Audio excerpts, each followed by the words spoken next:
이 시간 주기도문 하심으로 수요 3일 예배를 시작하겠습니다.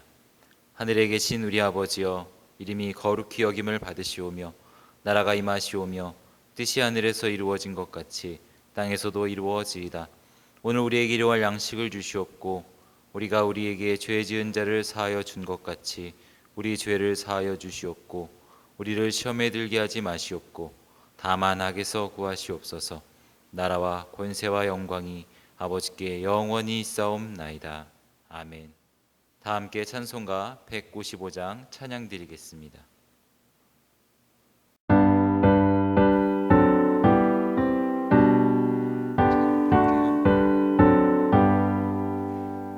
성령이여 우리 찬송 부를 때 진심으로 찬양하게 하소서.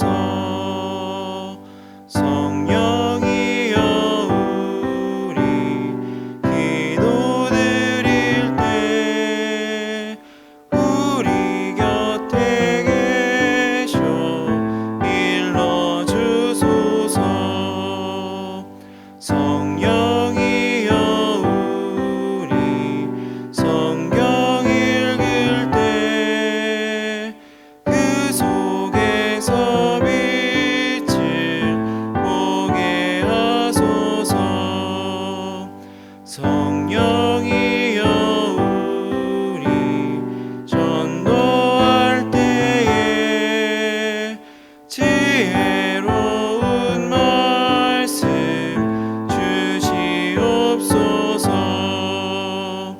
성령이여 우리 겸손해져서 우리 주와 같이 되게 하소서.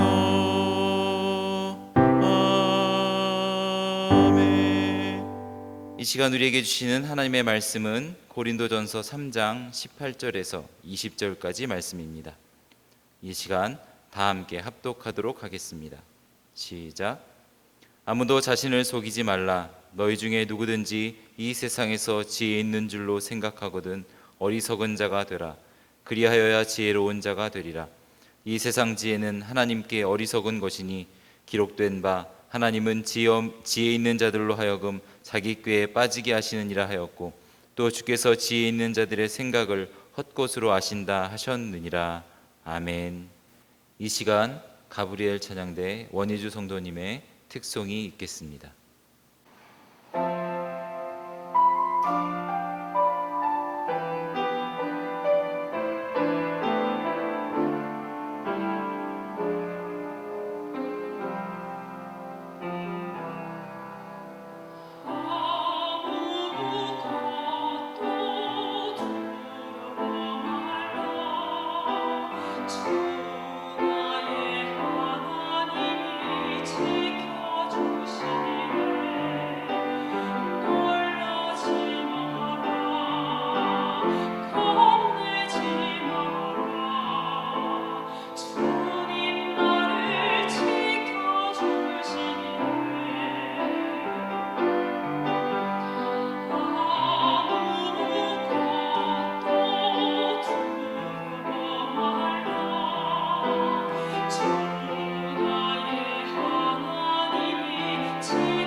이 시간 받은 지혜라는 제목으로 담임 목사님께서 말씀 전해 주실 때 큰 은혜 받으시기 바랍니다. 할렐루야. 자, 오늘 우리 고린도전서 3일 예배 강해 우리 계속하도록 하겠습니다. 오늘은 우리 고린도전서 3장 18절부터 20절까지 한번 따라합시다. 받은 지혜. 그래요. 받은 지혜라고 하는 제목으로 우리 고린도전서 강해 13번째 시간을 여러분들에게 말씀을 드리겠습니다. 우리 조상들은 옛날부터 울타리 밑에 울 밑에 봉숭아를 참 많이 심었습니다. 그래서 울 밑에 선 봉숭아야라고 하는 그런 노래가 있습니다.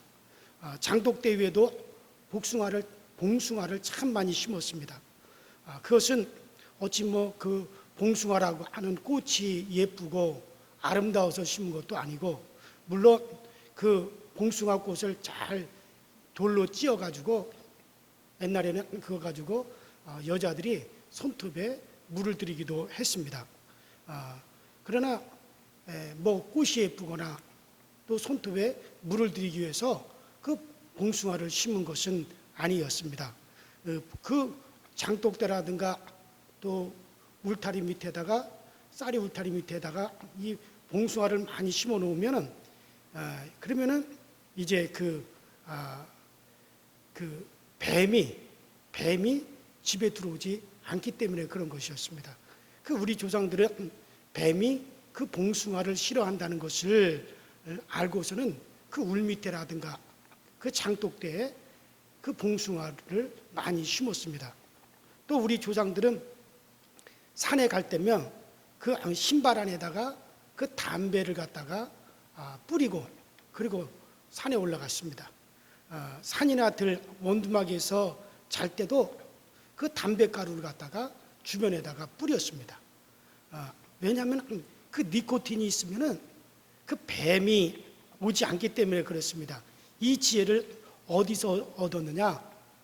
그 지혜를 얻은 것이 그 개구리가 막 뱀에게 쫓겨서 막 도망을 가는데 그 개구리가 담배밭으로 쑥 하고 도망을 들어가니까 오히려 뱀이 다른 곳으로 도망가는 것을 보았습니다.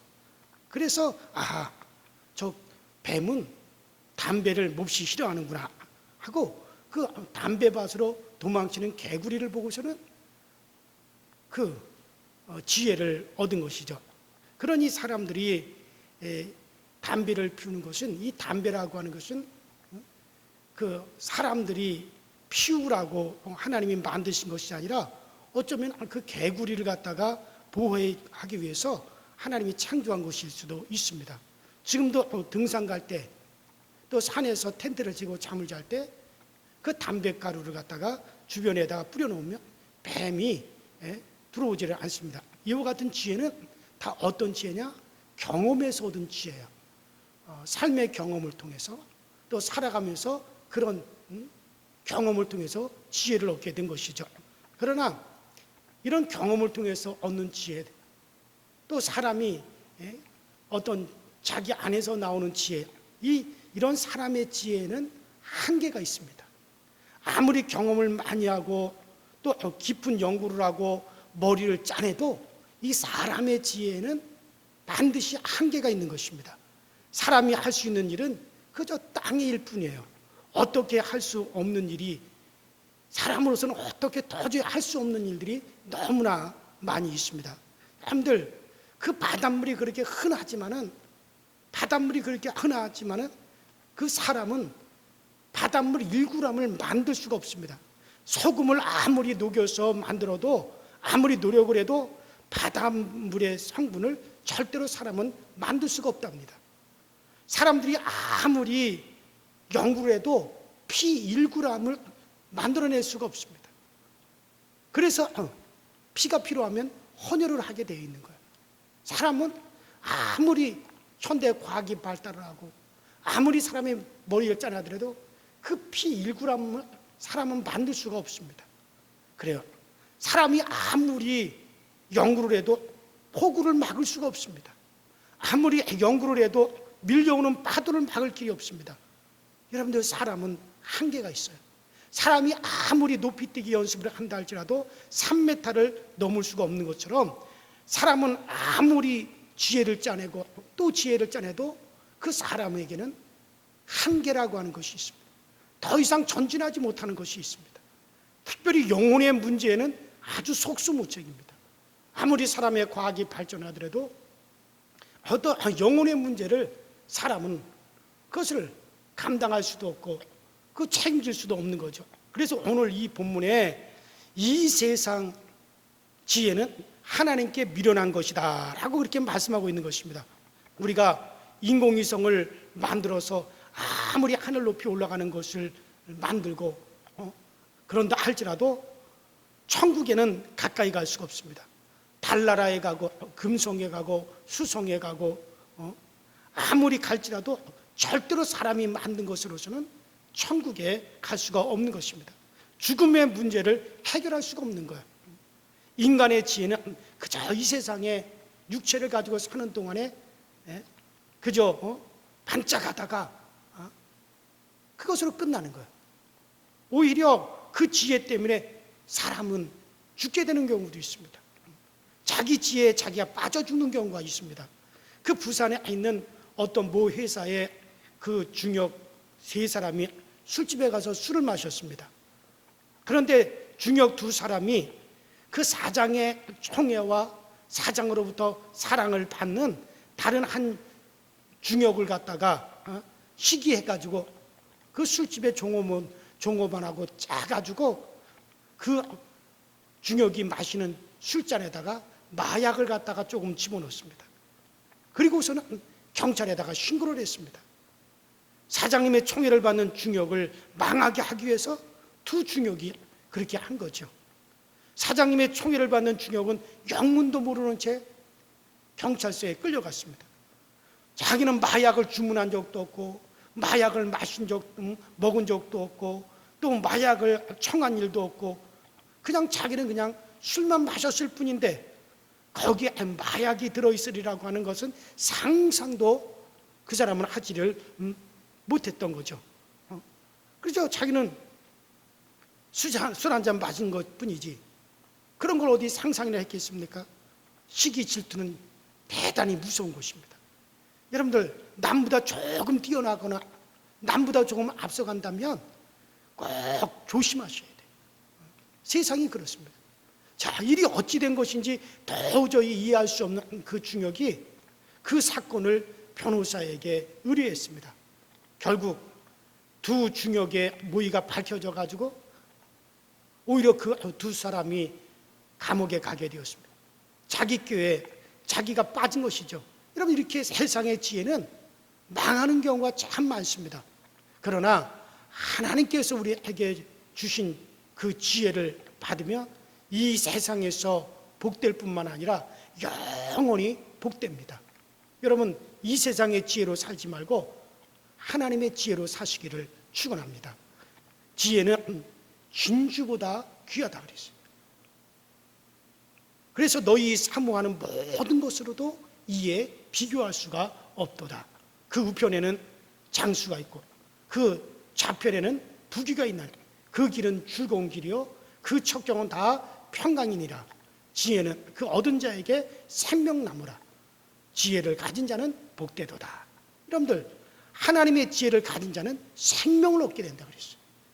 세상의 지혜를 가진 자는 자기 꾀에 자기가 넘어가기도 하지만 하나님께서 주신 그 지혜를 가진 사람은 세상에서도 장수하고 부귀영화를 누리고 즐겁고 그리고 그 척경이 평탄하고 그리고 세상 끝날 때는 영원한 나라에 들어가게 되는 그것이 바로 하나님이 주신 지혜입니다. 하나님의 지혜를 얻어서 사시기를 축원합니다. 대구의 한 목사님은 그의 딸이 고3인데 그 피아노를 전공하고 싶다고 이제 6개월밖에 대학 시험이 안 남았는데 어떻게 6개월 만에 그 음악대학 피아노과를 들어갈 수가 있겠습니까?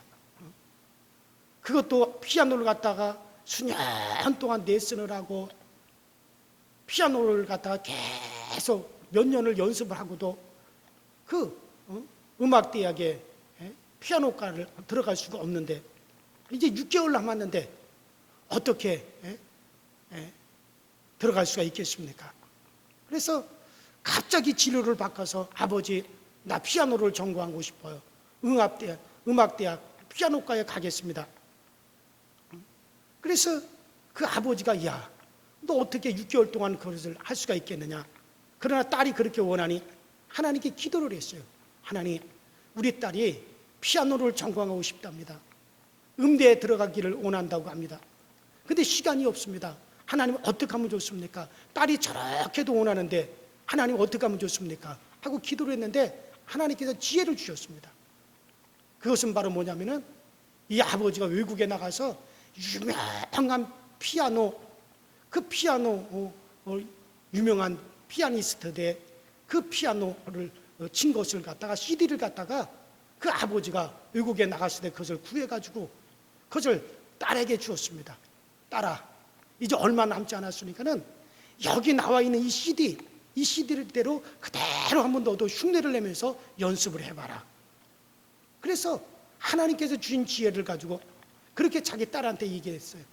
그 딸이 그 CD에 나오는 그 유명한 피아노 연주자들 그 연주를 들으면서 그 모습을 보면서 똑같이 그렇게 연습을 6개월 동안 했답니다. 그런데 여러분들 놀라웠게 그 딸이 연세대학교 피아노과에 합격을 했습니다. 6개월 만에 합격을 했습니다. 그 아버지가 간절히 기도했을 때 하나님께서는 그렇게 하라고 하는 지혜를 주셨고 결국 그 딸은 연세대학의 피아노 학과에 합격을 했습니다. 자, 그래요. 우리는 모든 일에 하나님의 지혜를 구하고 하나님 거로부터 그 지혜를 받아가지고 우리가 살아갈 수가 있어야 됩니다. 자, 그러면 어떻게 해야 하나님의 지혜를 우리가 살 수 있습니까? 자, 오늘 우리가 읽은 본문 말씀이 그것을 우리에게 가르쳐주고 있습니다. 자, 뭐라 그랬습니까? 한번 따라합시다. 스스로 지혜롭게 여기지 말라. 스스로 지혜롭게 여기지 말라. 그렇게 말씀하십니다. 원어에는 내가 지혜롭게 생각하느냐? 그러면 바보인 줄 알라. 그렇게 말씀했어요. 내가 지혜롭게 생각하느냐? 그러면 내가 바보인 줄을 알아라. 하나님, 정말 나는 바보예요. 나는 아무것도 아니에요.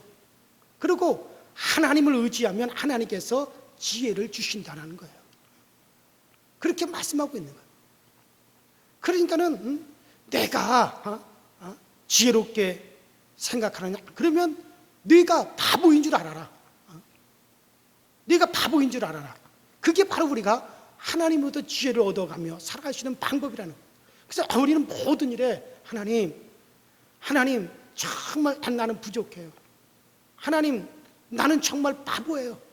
나 스스로는 아무것도 할 수 없어요. 하나님이 돕지 않으면 절대로 나는 안 됩니다. 하나님을 의지할 그렇게 우리가 하나님을 의지하면 하나님께서 우리에게 지혜를 주신다는 거예요. 그게 바로 오늘 우리가 하나님께로부터 지혜를 얻는 방법이라고 그렇게 말씀해 주고 있습니다. 잠언서 3장 5절에 7절에도 그렇게 말씀하십니다. 너는 마음을 다하여 여호와를 의뢰하고 내 명철을 의지하지 말라. 너는 범사의 그를 인정하라. 그리하면 내 길을 지도하시리라. 스스로 지혜롭게 여기지 말지어다. 그래요. 하나님께서는 나는 하나님 없이도 나는 살아요. 하나님이 도와주지 않아도 나는 살 수 있어 하는 사람을 하나님은 제일 싫어하십니다. 그런 사람의 지혜를 미련하게 만드시고 그 지혜의 개울에 빠지게, 자기 스스로의 개울에 빠지게 하는 거예요.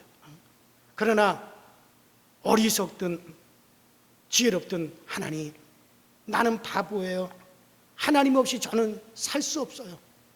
하나님 저에게 지혜를 주세요. 하나님 저에게 지혜를 주세요 하고 하나님을 의지하는 사람에게는 하나님께서 지혜를 주십니다. 그래서 겸손한 자에게 지혜가 있느니라고 잠언서 11장 2절에 말씀하고 있습니다. 여러분들 창세기 40장을 보십시오. 요셉에게 학력이 있습니까? 무엇이 있습니까? 남의 집에서 종살이를 하다가 주인의 아내를 강간하려고 했다고 하는 억울한 죄명으로 감옥에 갇혔습니다. 그래도 그는 하나님을 의지했습니다. 얼마 후에 왕에게 범죄한 술 맡은 관원장과 떡 맡은 관원장이 그 감옥에 들어오게 되었습니다. 그런데 어느 날 그 술 맡은 관원장과 떡 맡은 관원장이 그 요셉이 이렇게 그들의 시중을 드는데 그 얼굴에 근심의 빛이 있는 것을 보고 그 요셉이 물었습니다. 아니 어르신네들 무슨 근심이 있으십니까? 얼굴에 근심의 빛이 보입니다. 아, 이 사람아, 우리 두 사람이 어젯밤에 둘 다 꿈을 꾸었네. 그 꿈을 해석하지 못해서 지금 우리가 근심하고 걱정하고 그리고 우리가 염려하고 있다네. 무슨 꿈을 꾸셨습니까? 술 맡은 관원장이 말을 했습니다. 내 앞에 포도나무가 있고 그 나무에 새 가지가 있고 싹이 나서 꽃이 피고 열매가 맺히는데 내가 그 포도를 따서 그 즙을 왕의 잔에 들여놓으라. 어르신네, 그것은 좋은 꿈입니다. 아주 그 꿈은 길한 꿈입니다. 거기서 새 가지는 바로 3일을 뜻하는 겁니다. 관원장께서는 3일 후에 그 전직을 회복하여 왕을 섬기게 될 것입니다. 그 술 맡은 관원장의 꿈이 길한 것을 보고 옆에서 그것을 가만히 듣고 있던 그 떡 맡은 관원장이 말을 했습니다. 아, 이 사람아, 나도 어젯밤에 꿈을 꾸었네. 하얀 떡 세 강주리가 내 머리에 있고 그 윗광주리에는 각종 구운 것들이 있었는데 새들이 와서 그것을 먹더라. 아이고 어르신네, 그것은 대단히 흉한 꿈입니다. 3일 후에 당신의 목이 잘리고 당신의 고기를 새들이 파먹을 것입니다. 자, 그날부터 3일 후에 왕의 생일이었습니다. 왕의 생일에 술 맡던 관원장은 그 전직이 완전히 회복되고, 그런데 요셉의 해석대로 그 떡 맡은 관원장은 나무에 달리게 되었습니다. 자, 그런데 요셉이 그 술 맡은 관원장에게 꿈을 해몽해 주고 나서 이렇게 이야기를 했습니다. 어르신네가 잘 되거든 저를 기억해 주세요. 저는 여기 감옥에 갇힐 만한 그런 일을 한 적이 저는 전혀 없습니다. 그러나 그 술 맡은 관원장은 요셉을 기억하지 못했습니다. 자기의 꿈을 해석해 준 청년을 잊어버리고 말았어요. 그로부터 2년이 지난 어느 날 왕이 꿈을 꾸었습니다. 기름이 자라라 흐르는 암소 7마리가 그 하수위에서 올라와서 막 갈대잎을 뜯어먹고 있는데 바로 그 뒤에 아주 흉측하고 파리한 무서운 바싹 마른 7마리의 암소가 또 쭉 올라오더라. 그랬더니 아름답고 살찐 암소 7마리를 그것들이 다 삼켜 먹어버리는 것이었습니다. 그래도 그 암소가 그 살찐 7마리의 암소를 먹어버린 7마리의 그 파리한 흉측하게 말라버린 그 7마리의 암소들이 배가 부르지도 않고 배가 나오지도 않았습니다. 그런 꿈을 꾸고 난 다음에 그 꿈을 바로왕이 깼어요. 꿈이었습니다. 그게 이상하다 그러면서 이 바로왕이 다시 잠이 들었는데 더 이어서 또 꿈을 꾸었습니다. 아주 이번에는 숭실하고 토실토실한 그 7개의 이삭이 나오고, 그래서 그것을 보고 바로왕이 좋아하고 있는데 얼마 안 있다가 파리하고 빼싹 마른 7개의 이삭이 나오더니 그 통통하고 살찐 7개의 이삭, 그것을 다 잡아먹는 것이었습니다. 그래서 그 꿈을 꾸고 깬 왕이 너무나 이상했습니다. 야, 이거 참 이상하다. 이거 참 신비롭다. 도대체 이게 무슨 꿈일까? 그래서 애굽 나라의 모든 술객들, 박사들, 점쟁이들, 그 나라의 똑똑한 사람들을 다 모아가지고 그 꿈을 갖다가 해석하라 그래도 아무도 그 꿈을 해석하는 사람이 없었습니다. 그제서야 술 맡던 관원장은 내가 무심했구나, 내가 요셉을 깜빡 잊고 살았구나. 그때 비로소 이 술 맡은 관원장이 요셉을 생각했습니다. 여러분, 여러분들이 어떤 선한 일을 행했는데도, 내가 좋은 일을 했는데도, 내가 착한 일을 했는데도 사람들이 알아주지 않고, 사람들이 인정해 주지 않고 다 잊어버려도 괜찮습니다. 때가 되면 알아줄 때가 오게 될 줄로 믿습니다. 오늘, 내일, 모레, 한 달, 두 달, 10년 후에라도 내가 한 대로 반드시 여러분들 거두게 되어져 있습니다. 자, 드디어 2년이 지나고 난 다음에서야 비로소 바로 요셉을 떠올린 술 맡던 관원장이 왕에게 쫓아가서 말을 합니다. 왕이시여, 저는 참 무심한 사람입니다. 제가 감옥에 있을 때 떡 맡은 관원장과 같은 날, 똑같은 날 둘이 똑같이 꿈을 꾸었는데, 그런데 그 꿈의 해석대로 그대로 되었습니다. 그 꿈을 해석한 자는 요셉이라고 하는 청년인데 지금 감옥에 갇혀 있습니다. 그래서 요셉이 왕 앞으로 나오게 되었습니다. 그날 아침 요셉이 이발도 하고 면도도 하고 옷도 싹 갈아입고 그 요셉이 왕 앞으로 나왔습니다. 왕이 요셉에게 말을 합니다. 네가 꿈 해석을 그렇게 잘하느냐? 창세기 41장 16절에 보면 요셉이 이렇게 대답을 합니다. 왕이시여, 제가 꿈 해석을 잘하고 못하고 그게 아니라 그 해석은 바로 하나님께 있나이다. 여호와 하나님께 있나이다. 이것이 참 중요한 겁니다. 시편 111편 10절에도 말씀하십니다. 여호와를 경외함이 곧 지혜의 근본이니라. 우리가 하나님을 경외하면 하나님께서 지혜를 주시는 것입니다. 다니엘은 왕이 꾼 꿈을 알려달라고 간절히 기도해서 그 꿈을 알았고 기도해서 그 꿈을 해석했지만, 요셉은 꿈의 해석을 위해서 기도하지 않았어도 하나님께서 그 하나님을 잘 경외하는 그 마음을 갖고 요셉이 살아가니 그냥 꿈만 들어도 그 자리에서 해석할 수가 있었습니다. 하나님이 그렇게 해주신 것이에요. 왜? 요셉이 참 하나님을 경외했단 말이죠. 왕 앞에 당당히 서서도 네가 그렇게 꿈 해석을 잘한다면서 요셉이 딱 말합니다. 왕이시여, 그것이 아닙니다. 꿈 해석은 오직 여호와 하나님에게 있습니다. 이렇게 하나님을 경외하고 하나님을 드러내니 하나님께서 요셉에게 하나님이 지혜를 주시는 것입니다. 그래요, 한번 따라합시다. 여호와를 경외하는 것이 지혜의 근본이니라. 그래요, 어디에서나 여호와를 경외하는 마음을 품고 살아가시기 바랍니다. 사람을 사귈 때나 장사를 할 때나 그 어떤 일을 할 때나 하나님을 경외하는 마음이 있으면 하나님께서 성공할 지혜를 주시는 것을, 그것을 여러분 믿으시기 바랍니다. 왕이 요셉에게 꿈 이야기를 하자 요셉이 쫙 해석하기 시작합니다. 왕이시여, 그 꿈 두는 다 같은 꿈입니다. 살찐 7마리나 좋은 이사 7이나 다 이제 앞으로 7년 동안 큰 풍년이 있을 것이라고 하는 뜻입니다. 그리고 흉한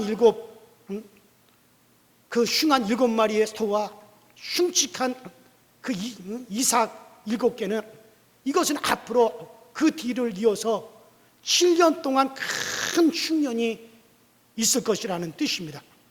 그런데 이 두 가지 꿈을 겹쳐서 꾸신 것은 하나님께서 이미 확정하셨다라고 하는 그런 뜻입니다.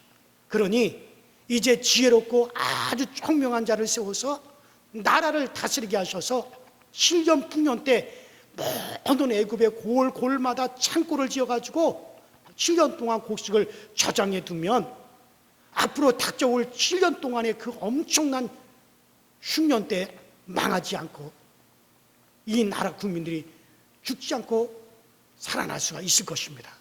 그러자 왕이 박수를 치면서 야, 이보다 지혜롭고 이보다 총명하고 이렇게 하나님의 신에 감동된 사람을 우리가 어디서 찾겠느냐?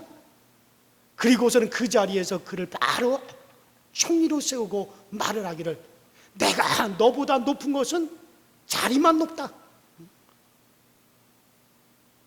내가 너보다 높은 것은 자리만 높은 것이다. 네가 이 나라를 다스려라. 그 자리에서 임금이 손가락에서 인장 반지를 빼가지고 요셉에게 다 끼워줍니다. 네가 나라를 다스려라. 요셉이 왕의 직무대리가 되어서 나라를 다스렸는데 그때로부터 80년간 그 총리직에 성공을 했습니다. 하나님께서 요셉에게 지혜를 주셨기 때문에 그렇게 된 것이죠. 사랑하는 여러분들, 하나님께서 여러분들에게 이런 지혜를 주시기를 바랍니다. 하나님을 경외하면 하나님께서 지혜를 주십니다. 겸손하면 하나님께서 지혜를 주십니다. 그리고 지혜가 부족하면 지혜를 구하십시오. 그러면 하나님은 지혜를 주시겠다고 말씀하셨습니다. 야고보서 1장 5절에 너희 중에 누구든지 지혜가 부족하거든 모든 사람에게 후히 주시고 꾸짖지 아니하시는 하나님께 구하라. 그리하면 주시리라. 우리의 길이 답답하고 어떤 아이디어도 없을 때 하나님 앞에 엎드려 간절히 하나님께 기도하면 하나님께서는 우리에게 그 길을 열 수 있는 지혜를 주시고 그 길을 열 수 있는 그 방법을 하나님께서는 우리에게 허락하여 주시는 것입니다. 그리고 사랑하는 여러분들, 내 안에 성령님이 계십니다. 그 성령으로부터 지혜도 오고 응답도 오는 거예요. 가정주부들도 장을 볼 때, 야, 오늘 두부 한 무를 살까요? 콩나물을 1,000원어치 살까요? 어떻게 할까요? 생선은 고등어로 살까요? 꽁치를 살까요? 깔치를 살까요? 하고 그 하나님과 함께 해야 됩니다. 그러면 하나님께서, 야, 오늘은 갈치가 비싸다. 오늘은 고등어를 사 먹는 게 좋겠다. 그런 감동이 있어요. 왜? 여러분들, 우리 안에 성령님이 계시기 때문에 아주 작은 것부터 시작해서 큰 것까지 정말 그 성령님과 의논하며 그 성령님은 정말 세미한 것까지 우리에게 알려주시고 우리에게 가르쳐 주시고, 그리고 어떤 것이 좋은지 어떤 것이 해가 되는지 그 성령님은 우리에게 가르쳐 주십니다. 여러분들, 그래요. 모든 생활에서 여러분들 하나님과 의논하는 것이 신앙생활이 별겁니까? 모든 생활에서 하나님과 의논하는 것이 신앙생활입니다. 그럴 때 하나님께서는 아주 기뻐하십니다. 하나님을 제쳐놓고 마음대로 하니까 하나님께서 화가 나시는 거죠. 구약에는 성령이 없으니 그저 구약에서는 천사들이 그저 보좌에까지 왔다 갔다 하면서 우리의 기도를 가지고 하나님 앞에 상달시키고 응답을 받아가지고 내려오고, 그래서 구약시대 때는 천사들이 오고 가고 했습니다. 그러나 지금은 우리 안에 성령님이 계시기 때문에 내 안에서 응답이 오고 내 안에 계신 성령님의 명령으로 우리 주변에 있는 천사들이 막 움직여지는 겁니다. 수시로 의논하면 수시로 하나님께서는 우리에게 역사하시고, 그래서 우리는 수시로 대화를 하시는 겁니다. 이사야 28장 9절에 줄인 자가 꿈에 먹었을지라도 깨면 그 속은 여전히 비고 목마른 자가 꿈에 마셨을지라도 깨면 곤비하며 그 속에 갈증이 있는 것 같이, 그렇게 말씀하십니다. 하나님이 없는 것은 다 꿈이라는 거예요. 헛것이라고 하는 말입니다. 그러나 하나님이 있는 자에게는 꿈이 꿈으로 끝나지 아니하고 실상이 되게 만들어 주시는 거예요. 하나님의 지혜를 받아 사시기를 바랍니다. 그래요. 남은 인생 장수와 부귀와 즐거움이 있고 척경이 평탄하고 그리고 마지막 날에 영원한 세계가 환히 보이는 그 길로 나아가 천국에 입성하는 그런 하늘의 지혜가 충만한 여러분과 제가 될 수 있기를 주의 이름으로 축원합니다. 주의 이름으로 축원합니다.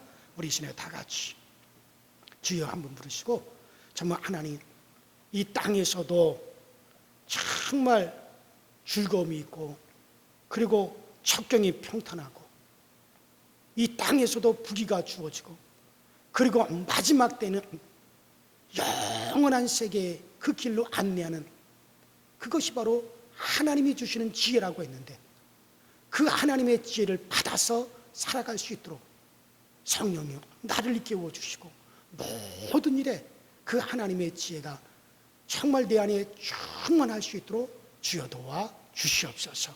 우리 다 같이 주여 한번 부르고 통성으로 기도하십시다. 주여, 전능하신 하나님 아버지, 주님 은혜 감사합니다. 우리에게 오늘도 정말 우리 하나님이 주시는 지혜를 사모하게 하시고, 지혜를 받아서 살아가기를 원합니다. 우리 하나님께서 우리에게 지혜를 주시고 평안을 주시고, 그 지혜의 영으로 우리 모두를 충만하게 하사 항상 하나님의 지혜로 우리가 걸고, 하나님의 지혜로 우리가 일을 행하며, 하나님의 지혜로 우리가 결단하며, 하나님의 지혜로 모든 것을 결정하고, 또 하나님의 지혜를 받아가지고 우리가 주의 일이든지 우리의 아버지 생업의 토전의 일이든지 무엇이든지 하나님의 지혜로 할 수 있는 저희 모두가 되어지게 하여 주시옵소서. 사람의 지혜는 순간적으로 바짝 하다가 끝이 나지만 하나님의 지혜는 영원하고, 하나님의 지혜는 무궁하니 그 지혜로 말미암아 우리 모두가 힘을 얻고, 그 지혜로 말미암아 하늘 길을 열어갈 수 있는 저희 모두가 되어지게 하여 주시옵소서.